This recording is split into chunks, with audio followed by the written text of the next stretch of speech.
What if visiting the same country felt like two completely different journeys?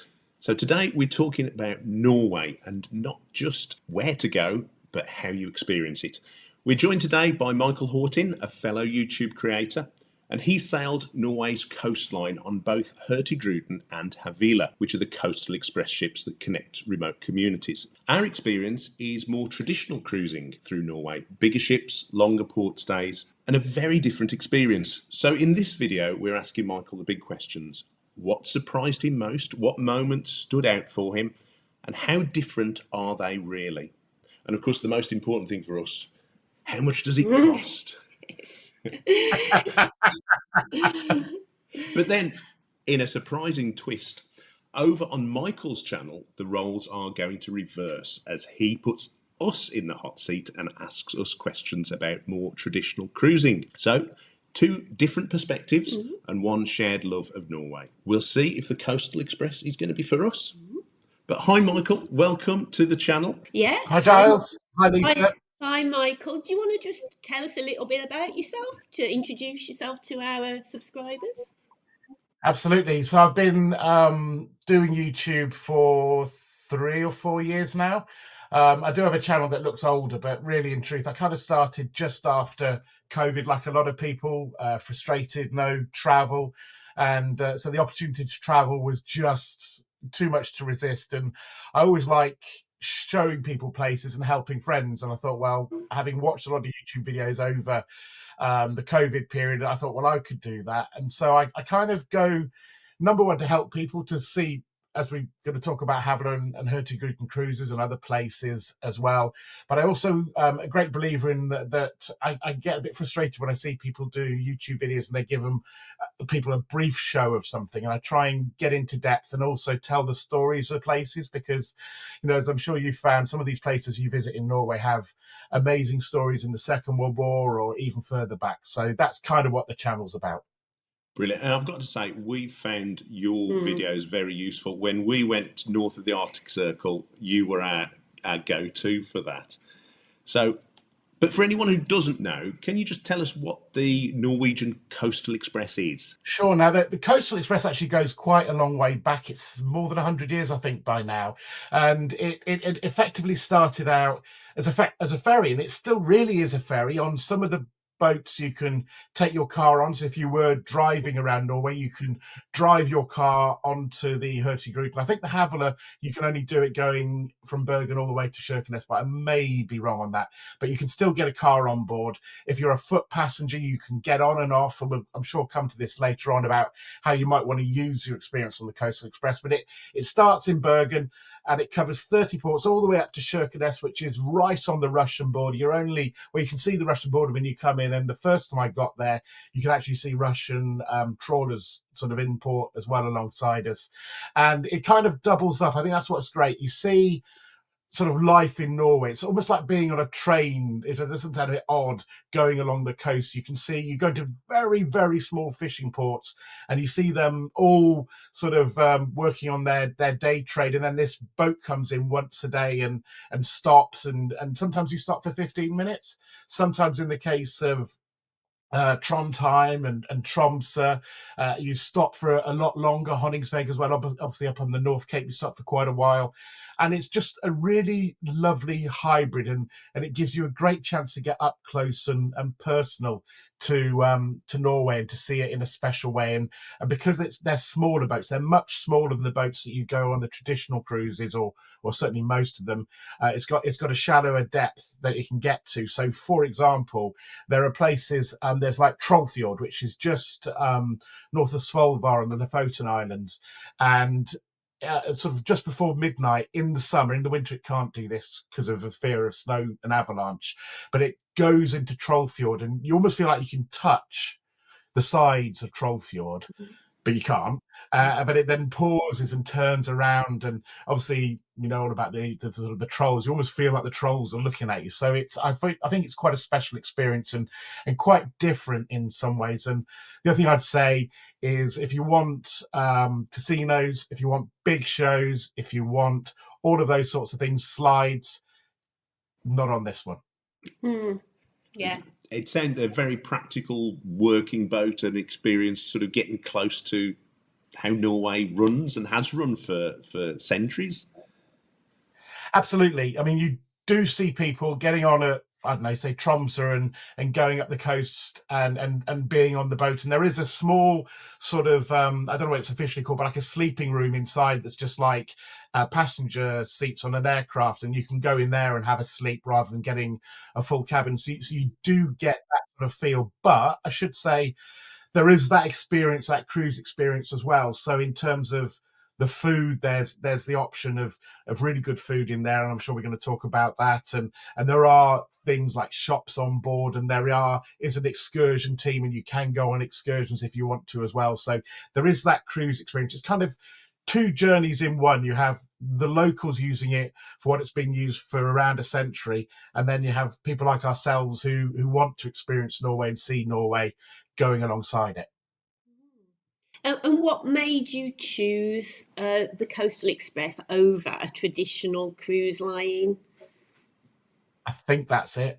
Traditional cruise line. I've done traditional cruises. I've cruised the Caribbean, I think, 3 times before I did the Channel, and people can see on the Channel I've been on the Azura across the Med, and I really enjoyed it. I went to Croatia and Italy and started like most people in Malta, but I wanted just to do something a bit different, and I think it appealed particularly Hurtigruten because of its heritage, and Havila. I'm sure we'll get to the distinction between them as well, but there is a small distinction between them as well. But the first one was Hurtigruten. I just thought there is a bit of a history around it that we all, if you're into cruising, if you're into traveling, you'll pretty much be aware of it. And just the chance for me to see the Midnight Sun, which was the first cruise, and then the Northern Lights on the second cruise, was just too good a chance to miss. I know you can do those on the big cruise, but I think it was just the intimacy of the smaller boats and the chance to see local life up close and personal. So two very similar but different lines, Hurtigruten and Havila. And I know you've got a very good video comparing the two.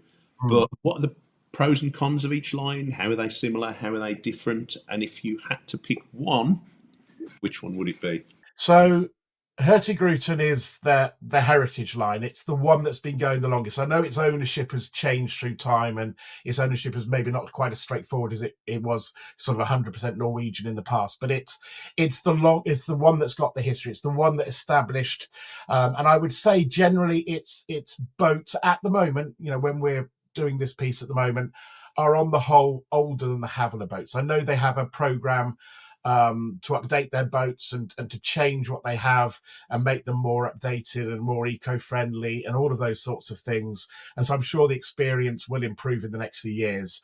And I think they trade very much for me off that heritage side of things. They do have actually a museum on the way up that you can.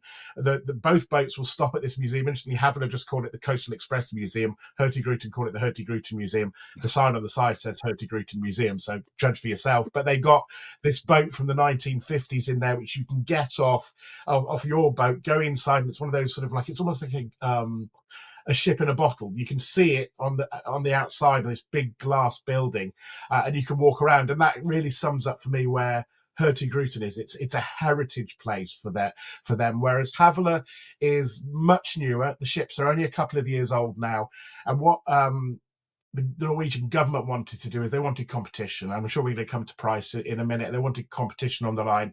And so Havila are quite an established company, but not with the Coastal Express. So they've come in as we speak with, I think, 4 ships on the line. And I would say the experience is a lot more modern.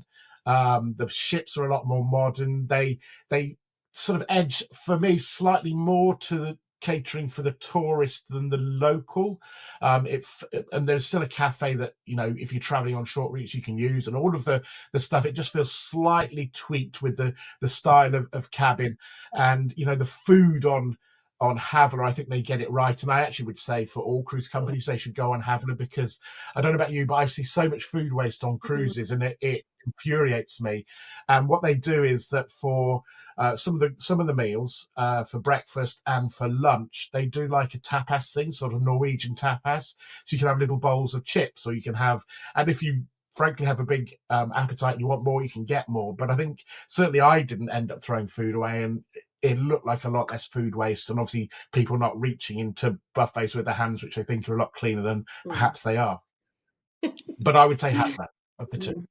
I think now let's move on to cost. And to be honest, Michael, this is always going to be the big thing for us. We are a budget travel channel and we try and do things as cheap as possible. And I know that the Coastal Express isn't cheap. So I just wanted to ask you really about the cost of doing a journey like this, and if there are better times of the year when perhaps the prices are lower, and if there are better times of the year to book, in your opinion. If I mean, for example, I always think January is a bad time to book a cruise. I'm always tracking prices and they seem really expensive then. So yeah, I'd just like some advice really from you about what you think about the cost.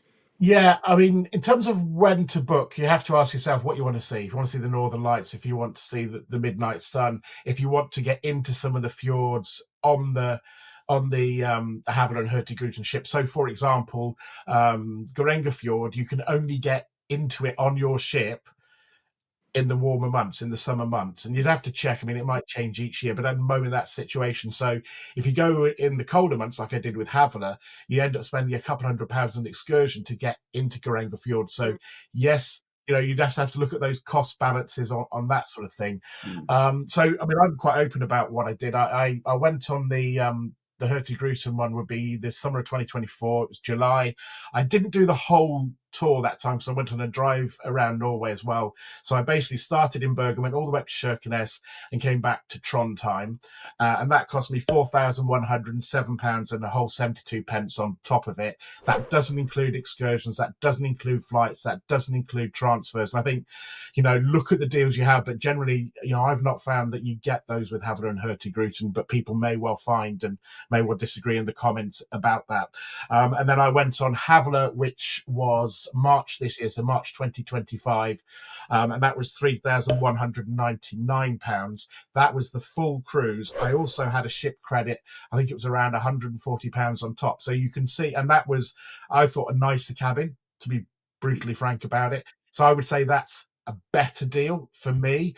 And what I did with Havila is I did exactly what you said. I kept monitoring their website because I kind of felt a bit stung by Hurtigruten for a variety of reasons. I kind of felt like I paid more than I should have. Now, some people might look at it and go, that was a great deal. I should say all of those were me on my own in a cabin. So obviously there's a single occupancy cost that comes on people like myself with solo travels and jars. I know you've recently solo cruised, so you maybe have experienced a bit of that as well. But definitely that adds to the cost because I was traveling with my family on the first one, and my family who shared a cabin, their costs were certainly lower than mine. There's no doubt about that. But what I did with Havila is I monitored it from about. I decided I was going to go on it in March. I think it was about September. I was like, I had such a great time in Norway that I'm going to go back. I'm going to do a Northern Lights cruise. I'm going to go in about March because the weather's a bit better that time of year, hopefully. So I would say from about September, I was always looking sort of 8 to 10 weeks ahead and seeing where the prices were on the cabin I was looking at and seeing what happened and trying to track where the prices were going. And then I got to about January, February time. I'm pretty sure I booked late January, early February, and I just went for the price. And I think it was 23rd of March, 24th of March, something like that was when I went. I finished right at the end of March, the cruise, or I should say voyage. Some people will point out it's not a cruise, it's a voyage, but I still call it a cruise. But yeah, so I monitored it. So you can do that, certainly with Havila, and you can look for those prices and also look for the deals, like onboard credit, which you can obviously use for excursions or use in the snack bar as well. So that certainly helped out as well. But I would say exactly what you said, Lisa, just track the prices both on their websites and other websites as well, and just see where the prices are going. But I think inevitably it's still going to be more expensive because it's in the Norwegian economy. You must remember the crew are paid, very well. That's what Norway's economy is about. But also, like, tips on Havila and Hurtigruten are not needed. They say that that's not something they expect people to give when they go on Havila and Hurtigruten. I'm sure some people still do, but it's not expected. Because I mean, I have found a deal today, and I'll pop it on the screen. off Igloo Cruises with Hurtigruten at the end of March for £1,300 per person for 11 nights, which I thought sounded really good.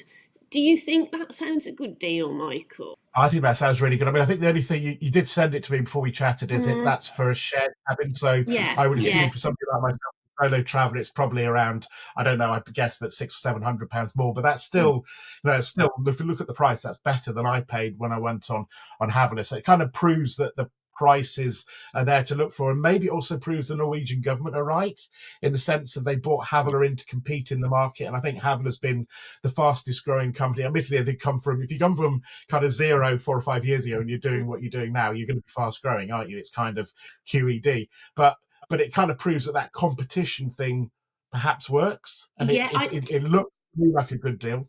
I did wonder that when you'd said Havila had come in recently. I did wonder whether historically, going back 5, 6 years ago, it was probably more expensive. Do you think the prices are going to come down with that competition element from what you've seen?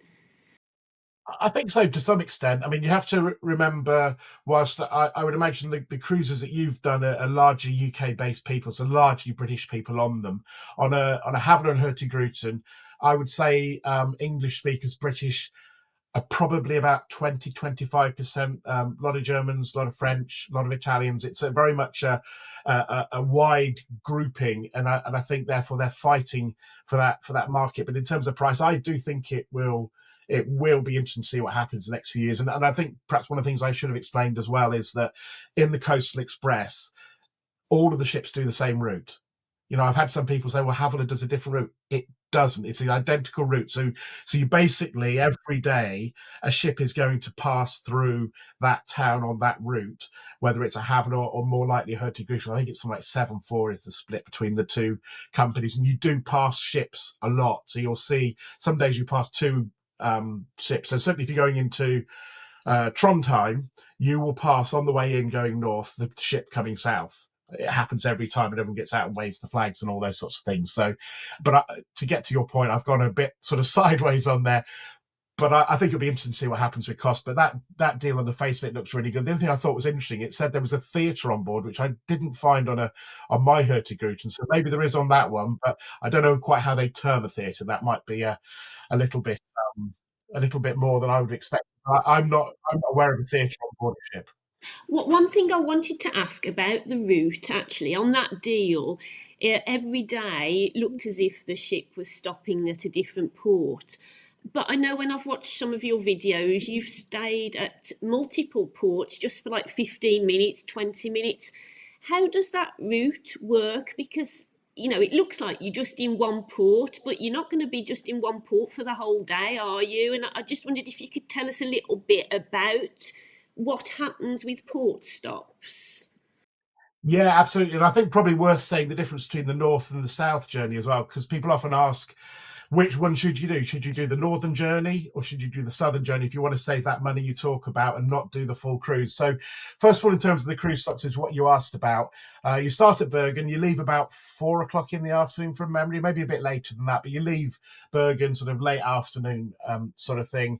And then sort of you do pass reports when you're asleep, because remember, this is a working ship. So sometimes you wake up and you'll hear them in, say, Mulder. That's a great example. You'll hear them in Mulder. I remember looking out the window thinking, oh, they've stopped at Mulder. But that wasn't a stop for us. I mean, you could have got off at that time of night and gone and had a look around. It was on the Midnight Sun cruise. But the first main stop, so I'll go through the main stops for you, is Ålesund, which I know you've been, I've seen your videos there. It's a stunningly beautiful place to visit. There is this high view that you can take. You can do it on an excursion. You can walk it yourself.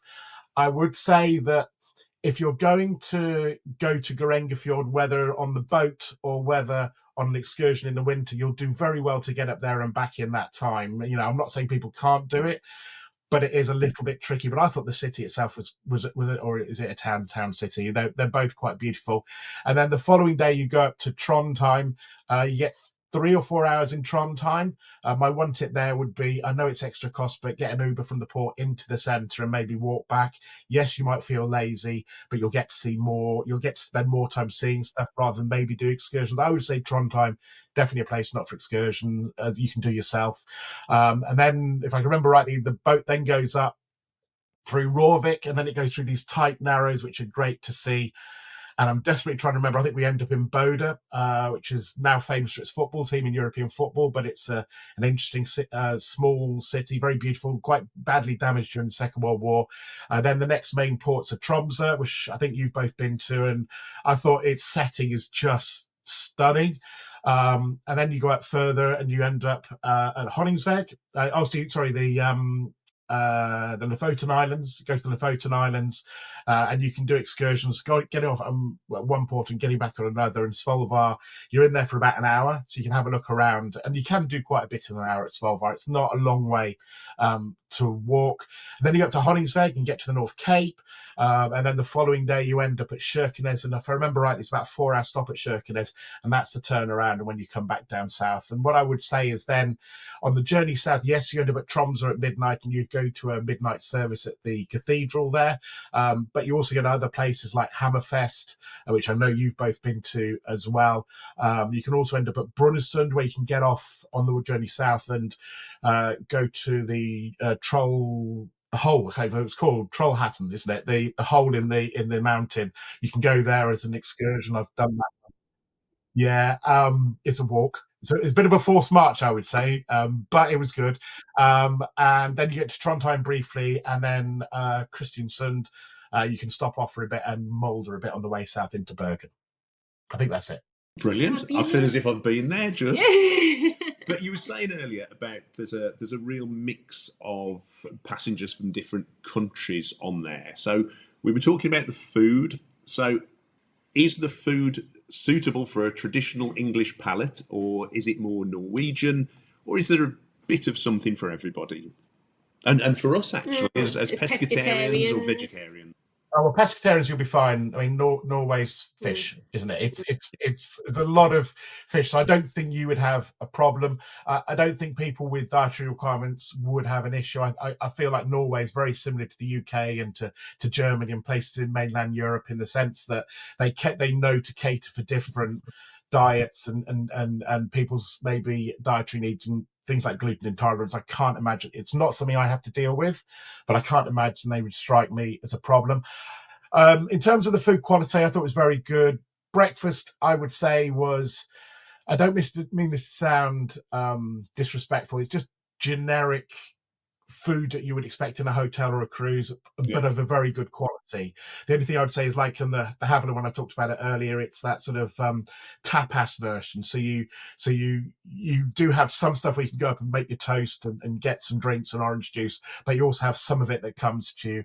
And then lunch is a buffet, if I remember rightly, in Hurtigruten, and because it's been a while now, I've had to sleep since then. Havila is once again the tapas style, but it changes. So they try and celebrate the different parts of Norway as they go up the coast, and they source the product produce locally, so they will get local salmon or local lamb or other local products. And I think it's also quite seasonal as well, which I feel is a good thing and an interesting thing. And then the evening meal is a sit down, both on Havila and on Hurtigruten, where it's served. There is also fine dining on both, and I don't know if this works for pescatarians, but I had king crab, which there's lots of in Norway, as you know. It wasn't cheap, but I didn't expect it to be. Well, I had that on Hurtigruten. And then there are extras. So there is a little cafe you can go to. You can get your cinnamon buns and all of those sorts of things. And both of them have those sorts of cafes as well in terms of food. So you won't go hungry. It is included in your cruise deal. Drinks wise, in your cruise deal, it's just coffees and teas and waters. Everything else you'd have to get on top. Can I just ask another question from what you've said on a previous answer? You talked about there not being a theatre on board. What happens, when you've had your dinner of an evening, we'll very often go to a show or go to a quiz or go and watch the dancing.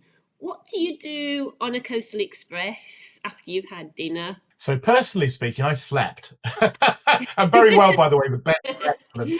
Because I usually was out on excursions or like yourselves, walking around a place, and I just wanted to chill. And it's not kind of my thing. But there are quizzes, there are some acts as well, but nothing sort of on the scale that you would see on a traditional cruise. But there are events going on in the Sky Lounge, and certainly both have these amazing lounges where you can obviously watch the world go by, sit in your chair, and suddenly 3 hours have passed as you've just watched a mountain for like 20 minutes or whatever. But yeah, there are some events up there. Personally speaking, I didn't go to any on either. You could say it's because I'm a grumpy. It's genuinely, I hope you can see I'm not a grumpy. It's just, it's not really my sort of thing. But I think I did do a quiz and we lost, actually. I think I did do a quiz once and we lost. So I was probably grumpy about that. But there are things like a few quizzes and that, but I wouldn't describe it as a major part of what you experience on it, but there are some there. If you were cruising to Norway again, what ports would now be on your list to visit? Because I know you've done a few of the ports we've done from Bergen northwards, but tell us about some of the ports that you would like to visit. And the ones I'd recommend. So I would definitely say that Trondheim's worth going to. The cathedral, and I do have a thing for castles and cathedrals if you watch any of my videos, but the cathedral is stunning. It's got the same, if you've ever been to Lincoln Cathedral, actually they think it has the same person designing both, because there are certain little architectural things on the pillar in the cathedral, the Nidaros Cathedral in Trondheim, that's the same as the one in Lincoln, which I thought was quite interesting. But the city itself is an interesting place to walk around. There's a royal palace, a wooden royal palace. Some people correct me and say it's not a palace, but the website says it's a palace. Hey ho. And then Tromsø, I know we kind of disagree maybe a bit about Tromsø. You weren't massive fans, but I would say Tromsø was an interesting place. But there I'd say definitely, unless you're going to go with the dog sleds, then do your own thing, because you're probably there for 3 or 4 hours, and I think you've got enough time to do. You can go to the Arctic Cathedral, which is a church. It's probably a 25-minute walk over the bridge, but you can probably get an Uber and get there pretty quickly. Definitely go and take in the heights. But the other things that I've done the Troll Museum, which, if you love Monty Python, it's right up your street. It is just silly. It's really, really silly. I, by the way, believe trolls exist. I've got one here. There we go. It's Torbjorn. Torbjorn. He's named after the bus driver that took us Gerenga Fjord, and he actually looked a bit like that. But yes, Troms are definitely. Honningsvåg, it's an interesting one, and I don't know whether on the longer cruises that you've done you have longer there, but you have about 3 or 4 hours, and obviously that's where you can go to the North Cape. So going to the North Cape, number one, is very weather dependent.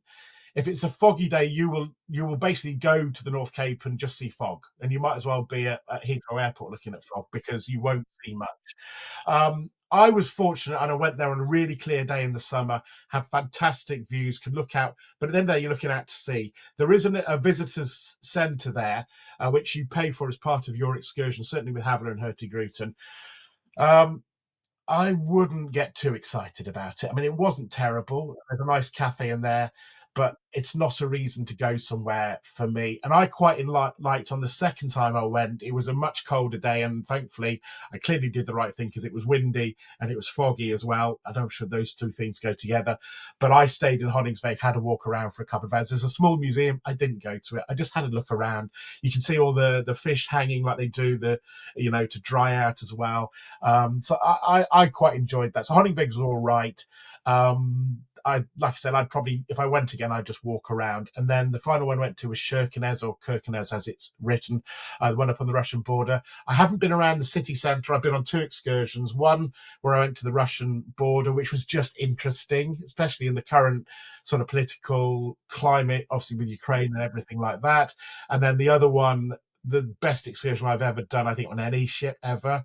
It was expensive. It was north of £200 just for me, but it was dog sledding in the Arctic, and you can see the smile on my face thinking about it, it was special to do. And if you've got the money, and I would suggest that if you've paid to go on a Havila and Hurtigruten, you've probably got the money to spend, then take that opportunity if you can. And to prove it, I had somebody who subscribed to the channel message me who had a really rough trip, and I think he had 9 ports they missed, but he didn't miss Sherkiness. And he messaged me, hi Chris, to say that he'd really enjoyed the dog sledding. Oh, brilliant. Oh, fabulous. So if I was to make you pick Northern Lights or Midnight Sun, which one are you going to go for and why? I kind of feel with the Midnight Sun, I know you've done them as well. What people who haven't seen them don't realise is sometimes the camera makes it look more than it is, because you've got the long sort of shutter speed and it can look more impressive. But I did feel like a very small person in the universe seeing the Northern Lights. You feel quite insignificant, but marvelled. And it is great to see, and I'd 100% say do it. But as you can probably tell, I'm erring towards summer for a couple of reasons. Like, I was fortunate, and I know they timed this, to see the sun going along the horizon when we were going past some islands. And I remember talking to the family, and they were like, "Oh, it's a coincidence with that." I was like, "No, the captain knew what he's doing." And it's just, you see this sun, but also you see the green of Norway, the trees of Norway. And personally, I'm a daylight person. I mean, to be fair, in March it was getting dark. 7 o'clock, it was quite late by then, so it wasn't too bad. But I'm very much somebody who likes daylight, and I think sort of seeing like the Lofoten Islands in summer was fantastic. And you still have snow on the top of a lot of these mountains as well, so you still get a bit of that. So I would say probably summer, and I would guess as well that you've got less chance of having too many sort of bad weather days. Whereas in the winter, with it being on the North Sea and the weather coming across the Atlantic, it's probably a bit more likely to be bad weather in the winter.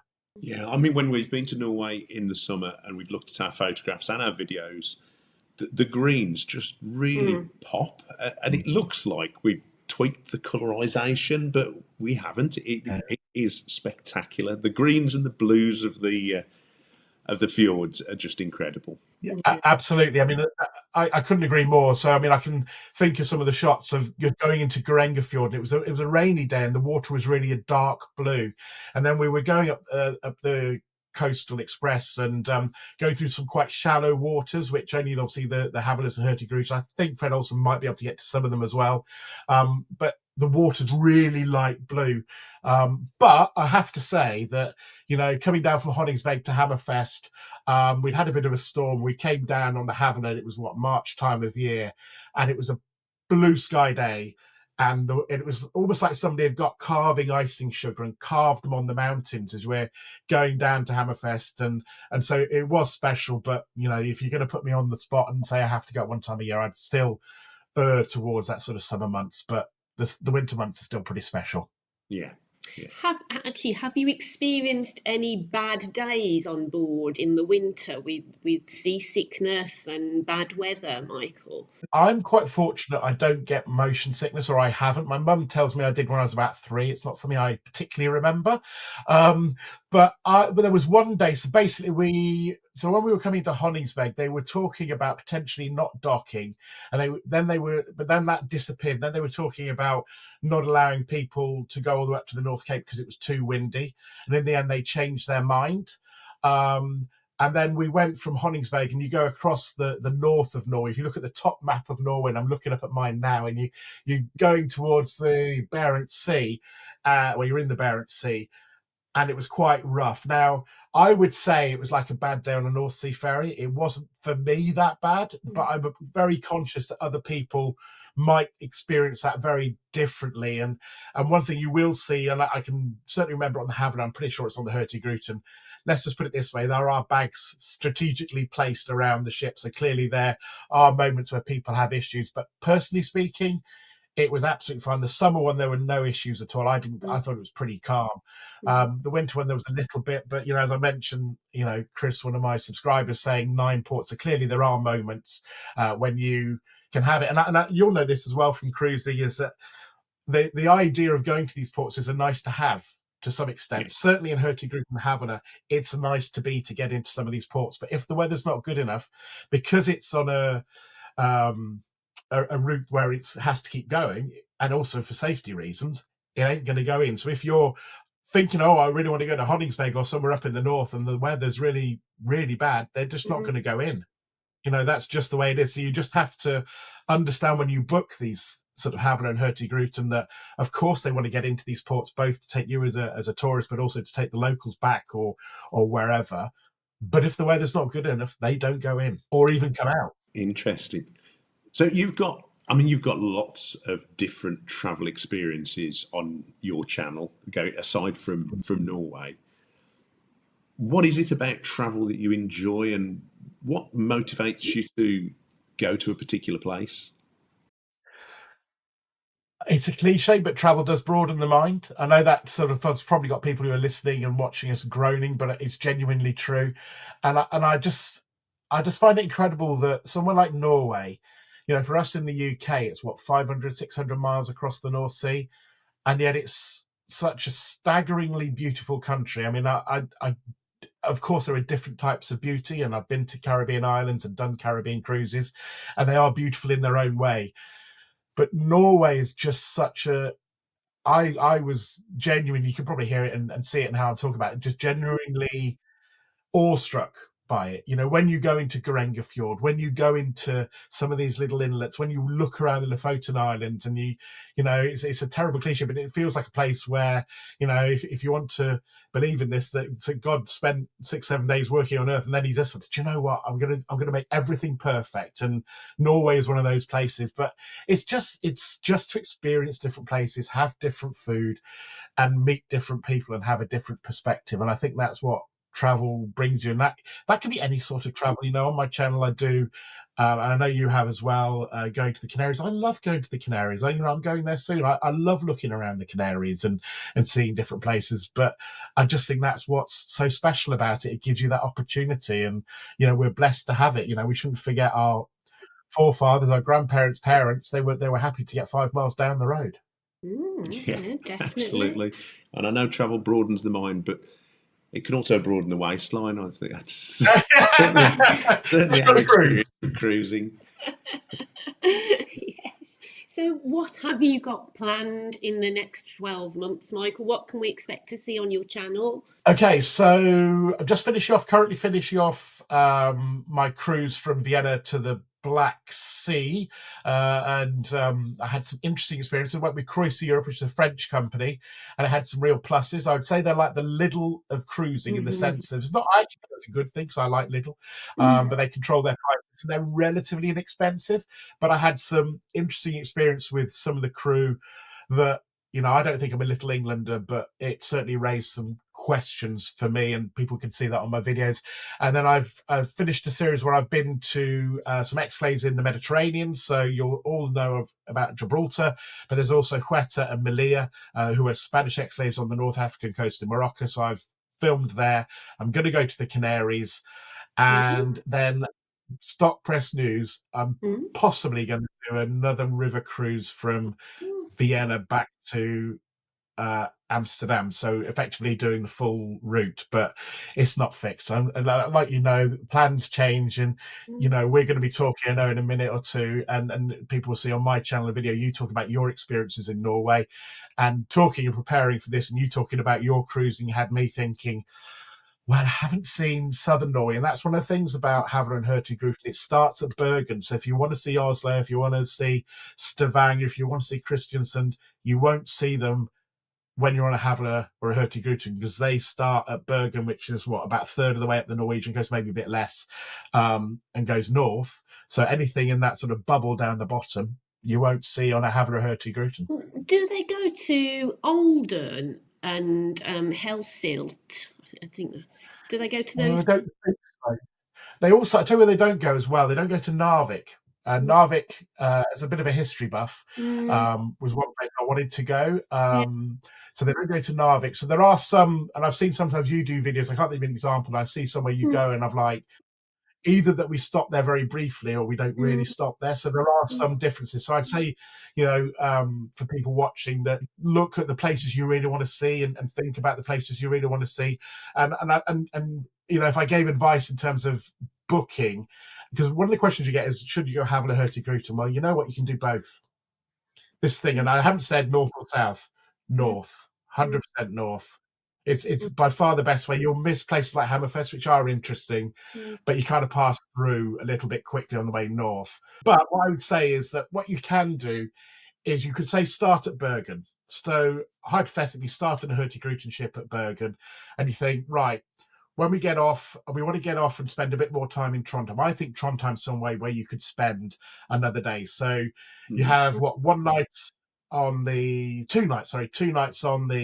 Hurtigruten. You go up to Trondheim, spend a day there, get a hotel, look around.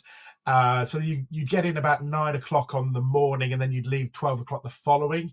And say that's a Havila, so you're on board a Havila, so you're getting a different experience. And then I would say stay on that all the way up to Tromsø. I think Tromsø's worth at least a further 24 hours. You get in mid-afternoon from memory in Tromsø, and you leave about 6 o'clock in the evening. So once again, you can switch companies.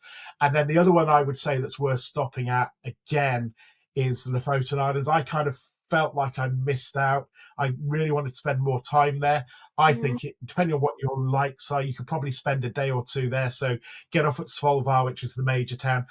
If you can hire a car and you're happy to drive, I would say hire a car, because then you've got a bit of time to spend just driving around the islands for a day or two, get back on the ship, and then go all the way up to Kirkenes and fly back. And I think the other thing to say is I know there are direct flights to Bergen from the UK, if I remember rightly. Mine wasn't. I flew sort of into Amsterdam and then out again. But if you're going to Kirkenes and getting off, you will not get a direct flight back to the UK from Kirkenes. So you'll have to fly to Oslo and then back to the UK, or even Oslo, Amsterdam, and back to the UK, depending on what route you're doing. So direct routes from the northern part of Norway, there are some, but not many. So you just have to do that in your planning as well. It's interesting that you can treat it like almost like a bus service, and you'll jump off and then wait for one to come the next day, because it is that regular. Whereas obviously you can't do that with cruises. You're on for the complete run. So and I think that's an interesting way to break your journey off. Yeah, definitely. And I think I would, I even was thinking when we were in the planning, it's another one I was thinking is like, will I do that to show people what it's like? And it's possible that, no, not immediately, but I might go back and look at doing that, because I think it is a good way of doing it. I had friends asking me about the experience who are not cruise type people. It's not their sort of thing, because they like to have, what it's like sometimes in cruise, you can feel like you're in a herd. And I think Hurtigruten and Havila is not so much that, but you can feel like you're herded. I mean, certainly when I did the river cruise, you're sort of herded into buses when we had the low water level problems and we're off to the Black Sea. The crew weren't trying to do that, but they have to then move 200-300 people or whatever it is. You have to do a bit of that, don't you? So yes, you can sometimes feel when you're on a river cruise or on a traditional cruise, because they're moving so many people, and I don't blame the crews for doing this, you can feel like you moved along a bit, whereas that doesn't quite happen on the Havila and Hurtigruten. But also, if you can then break up the cruise, I would say Havila and Hurtigruten could almost be cruising for non-cruisers, or if you want to first try cruising, it is very different. But I think that ability to get on and off, the more I think about it, the more I think it's a great opportunity. Maybe I'll do again. Is that Tromsø, Trondheim, are definitely places. Maybe even Ålesund, something like that. You can get off and spend a bit more time and get back on. I should say as well, there are on all the boats there are laundrettes as well. So you can use the laundrette on there. The detergent's already in the machines as well, so you don't have to bring your own detergent. So if you want to use your phrase, I know you talk about money, but travel light, you really can travel light and not take too many days and wash as you go as well. No, that's great. That's brilliant. And for people watching, Michael has got a load of episodes over on his channel where you can go and see in depth what he's been talking about today. And as we said, we found Michael through doing research for our North Norway cruise, and he's got some absolutely excellent episodes on some of the ports and how to travel there. So I definitely recommend that you pop over to Michael's channel and check out his... If you wanted to do research, we can't recommend a channel more highly than Michael's. We've got some really good information from it, so we recommend that you go and subscribe. And in fact, that you also go and look at us being interviewed on Michael's channel.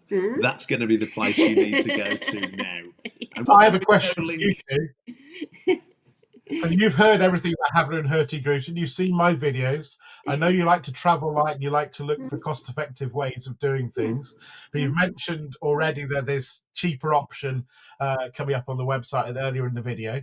So do you think in the next 2 or 3 years you might try it? Definitely. If I could see a Havila trip at that price that the Hurtigruten is at, I would definitely do it, because from what you've said, I think I would prefer Havila. From the food aspect, I liked what you said about the tapas bits and people picking things up. It's not my sort of thing. So from the food aspect, and it's a newer ship, it's greener, those things appeal to me. So I will definitely keep my eye out, Michael, for a bargain, but it will be down to the money, I'm not going to lie, because we could afford to do a trip, but we would only have one holiday in a year if we had to pay out that sort of money. Whereas for us, it's about trying to get as many experiences as possible. So we are bargain hunters, Michael. When we tell you on your channel how much we paid for our last Norway trip, you will weep.